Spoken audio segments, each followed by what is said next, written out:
Hello, and welcome to Brand Builder Sessions. I'm here today talking with Maazah and their founder, Yasameen Sajady. Thank you for being here. I always love talking with you. So I have your bio here, so I'm going to read a little bit of this, but I really want to just talk about how you got into this and really, I think, how quickly the company seems to be growing at this point. So you're the co-founder and chief of operations at Maazah, founded with your sisters and your mom in 2014. We're going to talk a little bit about running a family business because I have also done this, and so I think we can have a conversation about that.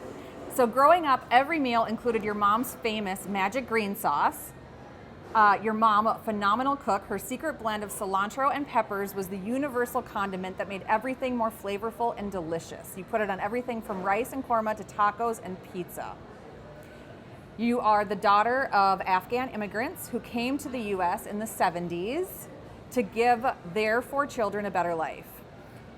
We're going to talk about this a little bit as well. I think really kind of the changing landscape of food and what that looks like. You grew up in a lively household where food and family were at the core of your values. As the youngest of all the children, you were often called by your nickname, Yaz, the boss, and still are to this day. Yes. So this is a family business, you, your sisters, your mom. I think you are, but are you at sort of the forefront of the company? Are you really, this is Yes. in a lot of ways, right? Yes. So I'm still Yas the boss. Yas the boss. I love it. I love it. Yes. I'm definitely telling people what to do in the kitchen, out of the kitchen. It's a lot of fun. I love the role. So You love the role. Yeah. And what are the family dynamics around this? So I'm the youngest. Yeah. And then there's my oldest sister, we're 10 years apart, and then my other sister, they're 3 or 4 years apart, and then my mom. Okay. My mom's the taste buds, she's the inspiration of it all. Yeah. My 2 sisters, one is in the creative industry and the other one is in microbiology and quality control, and then there's me, who's definitely the business whiz. Okay. And so let's talk about, this started in 2014. And was it just the one item? Because I know you have 3 SKUs now. Yeah. So did you launch with just one? Yeah. Okay. Yeah. We were having lunch at my parents' house, and Yeah. my mom, she's a phenomenal cook. She's also like a mad scientist in her kitchen. She Yeah. loves trying out new recipes and new ingredients, and she was playing around with ginger and was like, I was reading about ginger. Raw ginger is good for you. It's good for your gut. Right. And she was incorporating it in a ton of different dishes. So she added it to her already delicious chutney recipe, and we were having lunch, trying this chutney, and we were like, Mom, this is so good. What did you do to this? Right. This is awesome. And we just knew right there, this was it. That you had something. Yes. And because chutney does not traditionally have ginger in it, correct? Or does it? There's a lot of types of chutney. Okay. I think traditionally the one that we grew up eating didn't have it. But there can be chutneys from all over the place that can be made from anything. Right. Like tamarind chutneys, coconut chutneys. Right. Ours is a vinegar and apple cider vinegar and lemon juice based chutney. Yeah. It's so vibrant. I mean, I'm sure you guys hear that all the time. It's just so vibrant. So, okay, so you're sitting at Mom's, you try this, she adds ginger to it, you all are like, oh my God, this is so good. So that's where this came from. What happened? Yes. How did it go from that? What was the progression? Honestly, it was like the next week. Registering a name with the Secretary of State office, and then That quick? Yes. And then taking an acidified food course at the U of M Extension and figuring out all the rules and regulations of how you can make this at home and sell it, right? And then Did you have any idea that you wanted to own and run a food business before that? Was that on the table as an idea? honestly, my whole family is in business for themselves. Yeah. Like my parents are small business owners, my aunts, uncles, cousins, everybody has a side hustle or everyone's in business for themselves. Yeah. And I think for me, I was working in the food industry. I knew I wasn't crazy enough to have a restaurant immediately. I wasn't crazy enough to like start my own food truck or catering company, and this kind of just fit. It's just kind of fit. Okay, so a week later, you're registering the company, figuring out how to actually, from state regs, how to actually do food and have a food business. So then what came next? And then my mom, bless her heart, never has measured a thing in her life. So you actually had to create a recipe? Yes. Uh-huh. And it took a long time. Yeah. So we had to do that and then figure out how to package it and what the label was going to look like, and then we took it to farmers markets that summer. You did. And what was the response? It was across the board, for sure. Yeah. I think. Is there a confusion from people around what is chutney? Is that part of what you are selling? Is a little bit of an education? Yeah, for sure. Yeah. I think the farmers market, it was a big surprise of how much education we needed to do. Right. I think after the first month, we were like, okay, our pitch to our customers is going to be this.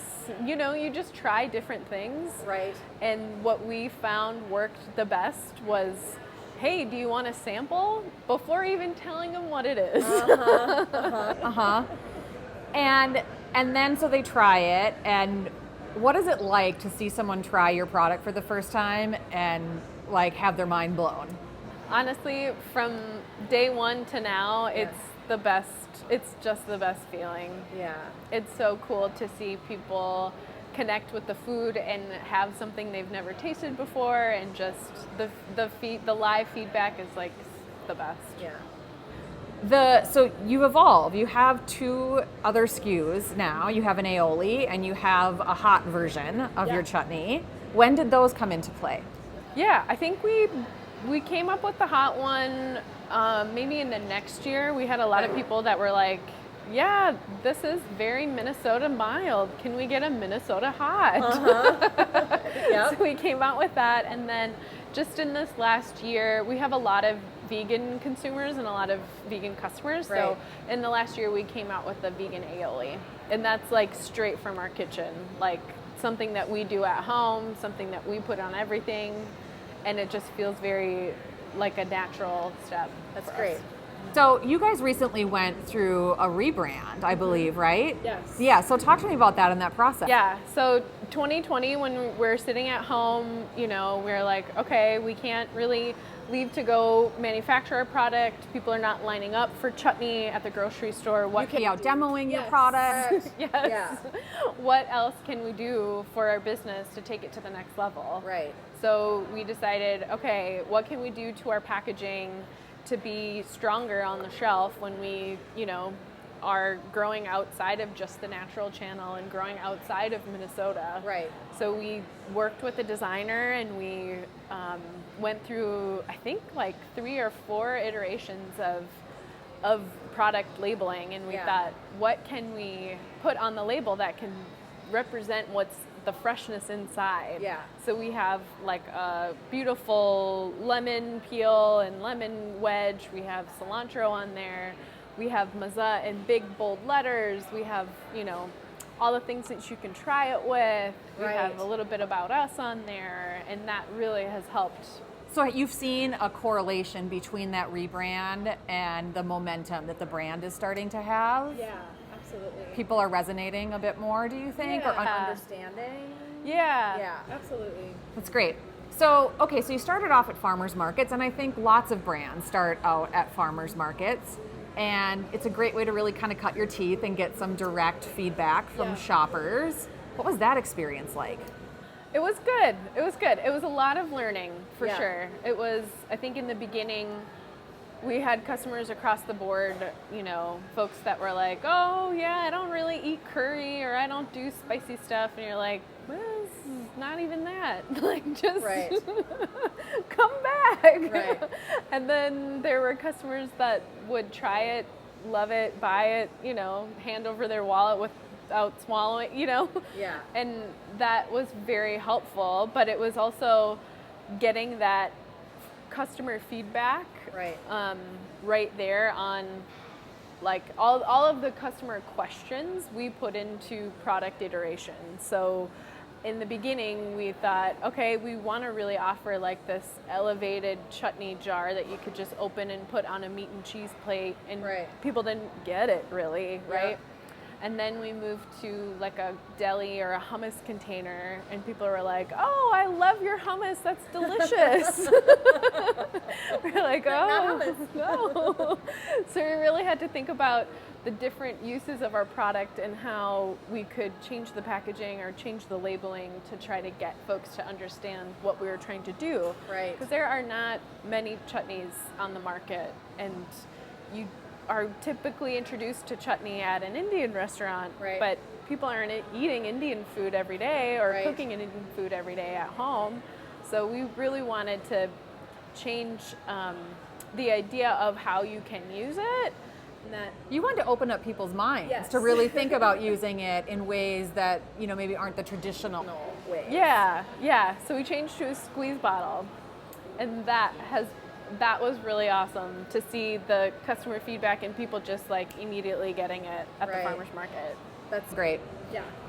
You know, one of the things that's coming to mind as we're sitting here talking is, for me, you and I met like maybe a year ago. Yeah.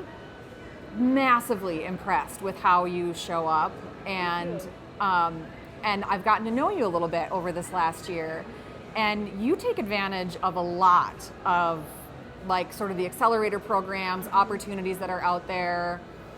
Does that come naturally for you? Do you go out and seek those? Like, how do you make time for all those? I just want to talk about that a little bit, because for me, you are constantly like learning and pushing yourself and growing, and I want to know how that correlates now to the business success. Yeah.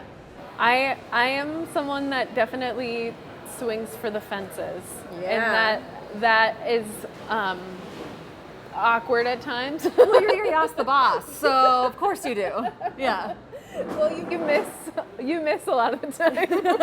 Yeah, that's true. But even when you miss, like, there's a whole bunch to be learned and gained in those experiences. For sure. Yeah. I think when we were doing farmers markets and we were thinking, okay, you know, we're having a really great time doing this and, you know, building our customer base up, but also how do we get to the next level? What's next?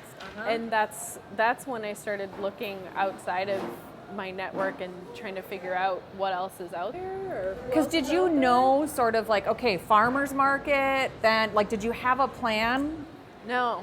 And is that why you kind of started looking outside of your network? Yes. Okay, great. So, like, what are some of the things that you've done? Some of the either programs or the networking that you've done that you feel has really had a big impact?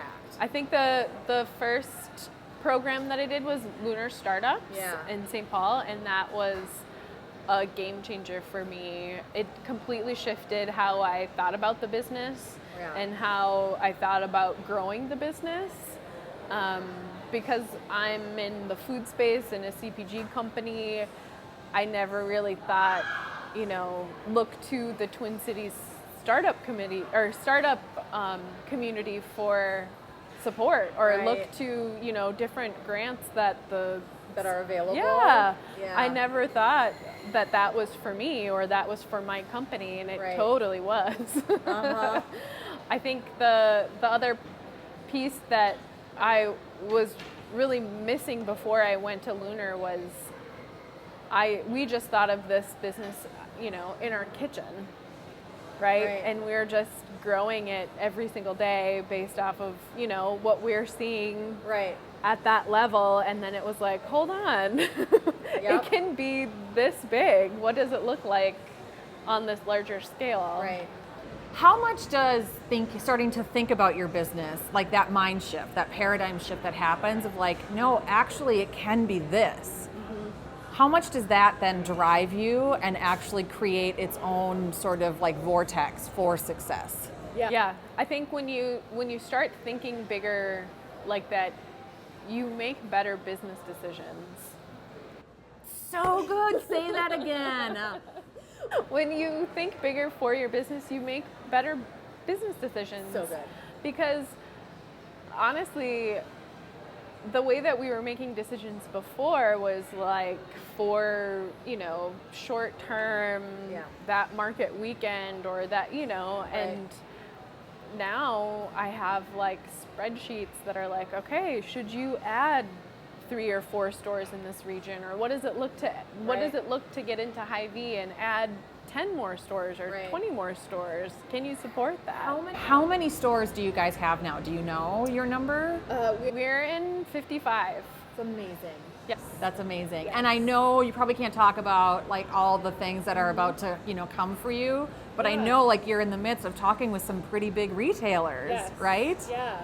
And so like, what is that like? It's been very fun. Yeah. I think our 12 to 18 month plan of being in different regions and finding different opportunities in new stores has kind of accelerated itself, right? So in August we'll be launching in the Air One stores in California. Fabulous account. Yes, they're so great. And it's a perfect fit for our products. Totally. Also in August we'll be sampling a store set across 8 states in Hy-Vee. So we're really excited about that. And that is kind of our big fish, right? So we're going to take that opportunity to just learn from it and learn how you support product that's out of the state and like Omaha and Sioux Falls. When you be there demoing it and engaging with customers at the shelf, totally different. Totally. Right? And then with all of this, you have to start thinking about more like the logistics side of it and the distribution side of it and how are you going to support these accounts once you're on shelf, right? Yeah. This is that business in a bigger way. Yep. And what does the inside of the business look like? Do you get some support at some point, or what does your role become as the business grows? Yeah.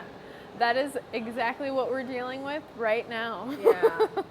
Looking at different programs and finding, right now it's been all the different programs and mentors helping guide and support that work. But now it's like, okay, who does this for a living and who knows, who's smarter than me? Because I would love to learn from you and then potentially have you come in and work for me or come in and do a project with us. Yeah.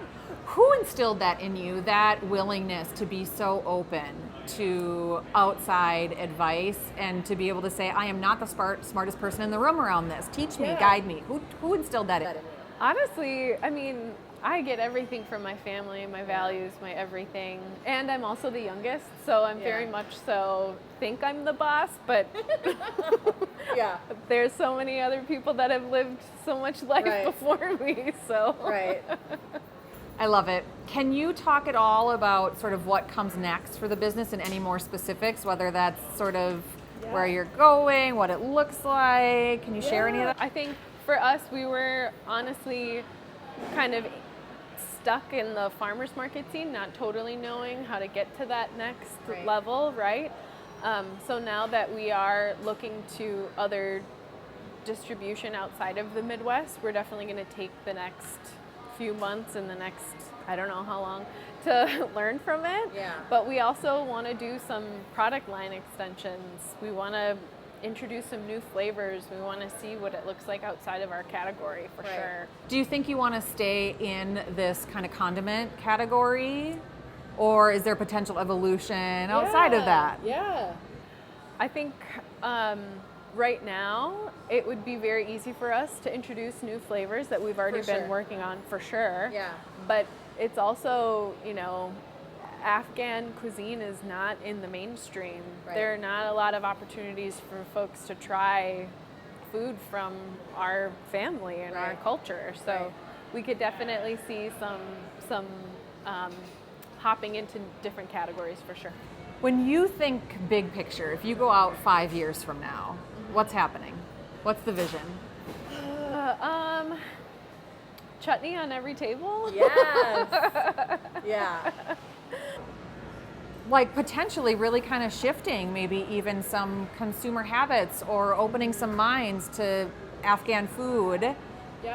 But you guys, I mean, just with what you've done with the chutney, right? You've already put that in a way that makes it a bit more familiar or accessible for people. Yeah. Would you want to take that sort of into other things that you do for the company as well? Yeah, absolutely. Yeah. I think the grocery store is changing, and that's driven by what consumers want and what consumers are looking for. And people want healthier options. People want new flavors. People want to have a better and honestly new experience in the grocery store. Yeah. We'll talk about that a little bit. So I have a couple of questions around this. First is, what kind of response do you get from retail buyers when you're meeting with them? I'm sure this is also all over the board, but I'd love to just kind of hear, what you get from them. Yeah. It is across the board. We definitely have our champions and our cheerleaders. Yeah. We also have folks that are like, we love it, we love you, we love the product, but no. Do you think it's a no because they don't understand the opportunity, because they don't feel like refrigerated condiments do well for their stores, because chutney is not for their consumer base? I think there's a lot of reasons to say no. You can definitely build the case to say no. I think what we're seeing is the folks that say yes see the opportunity, and they see, the growth in the category, and they see, like, they're listening and picking up on all of the things that we're saying. Right. I think all the reasons that we hear no is honestly folks that are a little bit scared, or folks that know that it's probably easier to sell something else. Right. Yeah. Great. I know that I'm seeing it. You kind of mentioned it, but we're starting to see a shift, right, in I think what grocery store shelves look like. Yeah. How do you think sort of ethnicity or ethnic products are playing into this, and what role do they have in the future? Yeah. I think the global food aisle or the ethnic food aisle is breaking out of the rows, right? Yeah. I think there's a lot of misconceptions of how you cook, I think, culturally, right? Like, it's not just La Choy soy sauce, or it's not, packet Indian food. So I think those misconceptions are kind of shining through, right? Yeah. And then I also think that there's just a lot of opportunity to be innovative in that aisle and be in different parts of the store, right? It doesn't all need to be contained in one aisle or two shelves. This is fascinating. I mean, this is how I think about natural products in general. The fact that we have natural food aisles in a grocery store is crazy to me. Like, what is the rest of the stuff that we're buying? Mm-hmm. So I would imagine that you kind of probably feel the same way about ethnic foods, right? Like, that it's much more, should be, category specific and appropriate, and not one aisle just for ethnic foods. Yes. Yeah. And it's not a great representation of cultural foods either. So I think this is a really interesting point, because I'm curious. I think that we as a culture are looking for more authenticity and integrity in the choices that we're making and who we purchase from. And there are a lot of products on shelf that are ethnic, but are not necessarily authentic in that. Yeah. Do you have any thoughts on this? For sure. I think what I have seen is people like me, or chefs, and from different cultural backgrounds that have been making products and kind of going against the Ortega and El Paso in these brands that have offered something, but not.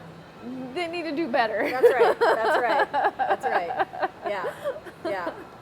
Yeah. And now, so do you think you're starting to see like a culture around this with other brands also kind of popping up in this space? Or do you feel like, you're one of like the lone rangers out there, like waving the flag on this? No, there's definitely other folks doing it for sure. I think one of the more mainstream Siete Foods offering, almond flour tortillas first, and then offering a whole lineup of products after that, of being like, we are a Mexican American family, That's right. and this is what modern cuisine looks like. This is how we ate at home, and this is our product offerings. I think that representation and that authenticity is so fabulous. Yeah, I love that. I love that. I think that's a great comparison. So, you just kind of brought up another family-owned business. Like, talk to me about what it's really like owning and running a business with your family. I absolutely love it. Yes. Do you always love it? No. Okay. Okay. I think my best moments are us in the kitchen, for way too long, listening to Beyonce, talking. Like, I think we've planned weddings, we've planned babies, we've planned family vacations, we've done all of that in the kitchen making chutney. Yeah. I think that's my favorite. My least favorite is like going on a family vacation or doing a family thing and being like, Working sometimes, but then also, my sister being like, we cannot talk about chutney this weekend. Like, but we're all together. Why not? We're Right. We just need to finish this, and this. The lines get blurred. Oh, for sure. The lines get blurred. Yeah. And do you see like the individual roles between you and your sister evolving as you continue to grow, or do you guys feel like you're each kind of doing what you need to do, or what is that? I think it's definitely been evolving, for sure. Yeah. I think we've all brought our expertise to the table, and we've just been building off of it. Yeah. That's really good. Where can we find Maazah right now? Yeah. So you can find us online at Okay. Maazah.com. We'll Okay. ship straight to your door. Okay, great. You do that, so there are a lot of like refrigerated or frozen brands that have that challenge, but you guys will We'll ship one day to like the Midwest area. Okay, great. Great, perfect. With Okay. a lot of frozen gel packs. And a lot of Okay, great. But you've also got some good retailers that I know locally are carrying. Yeah, so we're at the Wedge, we're at Lake Winds, Linden Hills, Seward Co-ops, and then we're also at the Mill City Farmers Market. Okay, great. About every other weekend. So you're still doing the farmers market thing. yeah. Are you doing that personally? We all take turns. You take turns. Okay, Yeah, great. and it's honestly being in front of your customer and talking to people about your brand and about the products. Yeah. It's one of our favorite parts of the business. This is so great. Yeah. Tell me, sort of like if you had to sum up in one sentence, I'm gonna ask you two questions. Okay? One sentence for each. What do you love about your company? Yeah. I love doing it with my family, with my sisters and my mom. It's the best feeling to know that your family is in your corner, for sure. That's so great. And one sentence, who is Maazah? What is Maazah? Like, or what do you want it to be? Yeah. One sentence. Okay. I think we want Maazah to be not just, the next kick-ass condiment on your table, but we want it to be a representation of how we eat, right? So Maazah means flavor in Farsi, and it also is used to describe a really wonderful experience, like a great summer night or something like that. So we want to be able to bring that to you in your kitchen. It's beautiful. Thank you. Thank you so much. This was such a great conversation. I love you. I'm so happy to have you here as a part of Brand Builders and to know you. It's really an honor. Oh, thank you so much, Kate. Yeah. This was such a great conversation. Thank you for being here. You guys, thanks for watching our interview today with Yasameen from Maazah, and stay tuned for our next one. We'll see you then.